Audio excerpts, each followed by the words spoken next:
I'm going to play the song again. The main reason being, I'm the truck driver. This is my truck, I'm not the MC, but I'm filling in for the moment. So I want one more time, if you would just tell me, what do you want? When you want it? What do you want to axe? Axe the tax!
Welcome. They said we wouldn't last after the first Canberra rally. Remember, we were the people of no consequence. That's what I'm just trying to find out. Before we begin the program, we'd just like to give a special thank you for the police.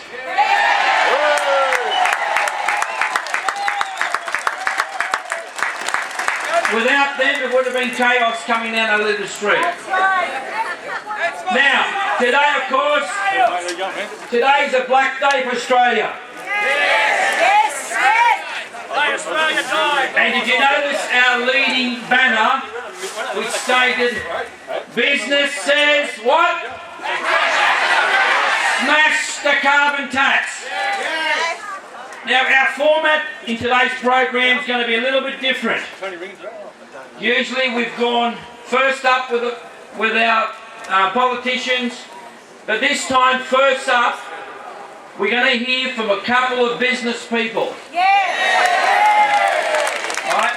Instead of waiting for them at the end of the program, we want to hear from them first, because basically this is a threat to our whole country, our business community, which flows on to you and me.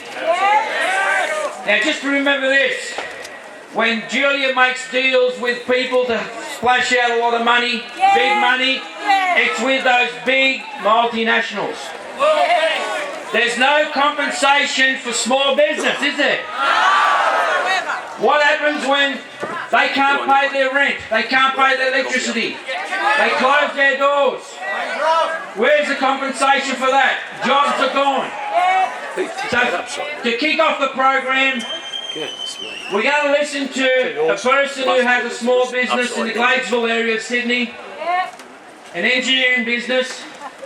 He actually spoke at our first rally in Canberra last year, March the 23rd, and he's from Interpump Engineering Company there. His name is Rick Colusi.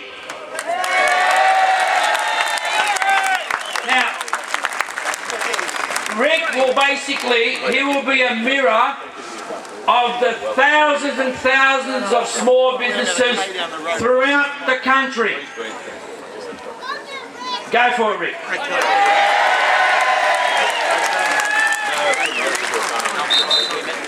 I must start by saying thank you very much for having organised all of this, Jacques. I don't know if many of you are aware, but Jacques has been lobbying against the misappropriation of funds by the government for a very long time, and it's not just a misappropriation of funds, so Jacques, thanks mate, you're really carrying it through. It's great to see so many familiar faces here today. We've been lobbying against this for over a year now. Absolutely. And did they listen to us? She didn't listen to us because we never voted her in. Did she ever sit down with us and ask us what our concerns were? Why? This is not scared to. Very scared. Scared of the power that we have. We need to keep this up and keep it strong so we can show what power we actually have. Our next call is Axe the Tax. Election now. Absolutely. Now Julia's promised to reimburse most low-income earners. That's right. For the increase in electricity costs. What about the increase of cost in everything else in this country? I don't hear about any other compensation. Now, why should we have to create a tax to charge the people and then compensate them? It's not compensation, it's bribery. Absolutely. It's bribery. No tax, no compensation. We've become the untouchables. We've become the dearest country in the world. That's right. I not only employ in Australia, but I trade globally. And one of the sales reps who was here last year turned around and he said, I travel the whole world. Japan was the dearest place in the world, and now it's Australia. He said to me, I just paid $5 for a coffee this morning. He said, I complain when I pay $1 for a good coffee. So now it doesn't just stop there, and it carries on continuously. So now we've become much too expensive to employ, much too expensive to manufacture, and much too expensive for anyone to travel to this country. So not only are we destroying you, not only are we destroying manufacturing, but we're also destroying tourism. Yes, it's a green country, but can we do anything? Absolutely unbelievable. The shame and the ruin of this place. It was a great country before Julia Gillard. Election now. Tax. Absolutely. Don't forget before the Greens. Now I've followed Katter around for over a year now around the country, as I said, and once before I spoke about 6 degrees of separation. And by that I mean 6 degrees of separation in business. In one way, shape or form, I employ every single one of you as a small employer. She's got them. In one way, shape or form, you employ me. Listen. Now, with this tax and an 18% increase in electricity alone this weekend, and I already have letters from almost all my suppliers saying that by this week everything will go up, all my supplies will go up by a minimum of 8% to 18%. I will have to carry that on to every single one of you. And if you can't afford it, and if I can't afford to keep the doors closed, I'm very sorry, but that 6 degrees of separation means that we can never do business again. That leaves me one choice and one choice alone, and it's to take my manufacturing offshore. That destruction of this country once again. Try to just get coal elsewhere. Axe the tax. Election now. Thank you. On your Rick.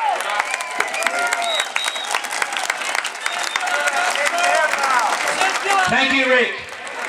Now, before we move to our next speaker, just to mention, if you still want to purchase your baseball bat, it's over.